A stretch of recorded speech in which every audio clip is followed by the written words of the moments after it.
The day she became beautiful was the day she started disappearing. Stay with this story, because the price of borrowed beauty is higher than you think. Before this story goes any deeper, like the video and subscribe to Tales and Shadow Chronicles, because once you start this journey, there's no turning back.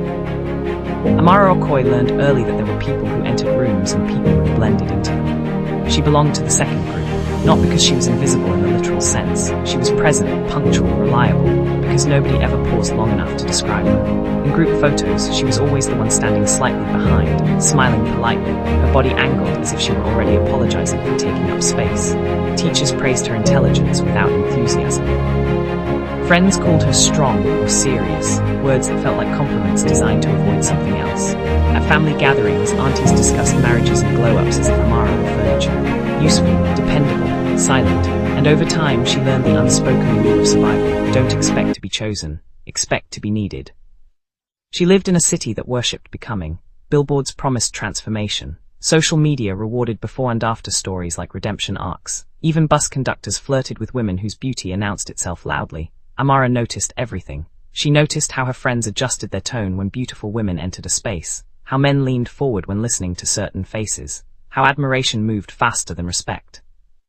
She absorbed these details the way dry ground absorbs rain, quietly, desperately, without resistance. And yet she never complained. Her insecurity did not shout, it whispered. It told her she was lucky to be unnoticed, lucky not to attract disappointment. But somewhere beneath that whisper lived a hunger she never named, a desire not just to be seen, but to be recognized. Amara's mirror never argued with her. It reflected faithfully, almost cruelly, the truth she already believed. Each morning she stood before it brushing her teeth, her eyes scanning her face with professional detachment, evaluating symmetry, skin, structure. Nothing was wrong exactly, but nothing was extraordinary either. Her reflection did not offend, it simply failed to inspire.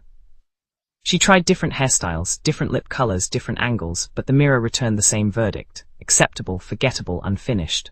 On social media, she scrolled through faces that seemed to arrive fully formed, women whose beauty looked effortless, accidental, inevitable. They woke up admired. They existed loudly.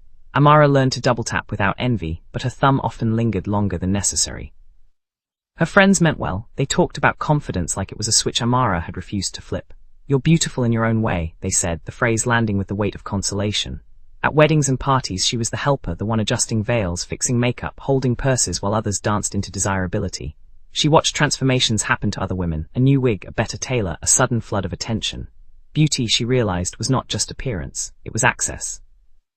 It was permission, and every time she caught her reflection in glass doors or shop windows, the mirror told the same quiet lie, that she was almost enough.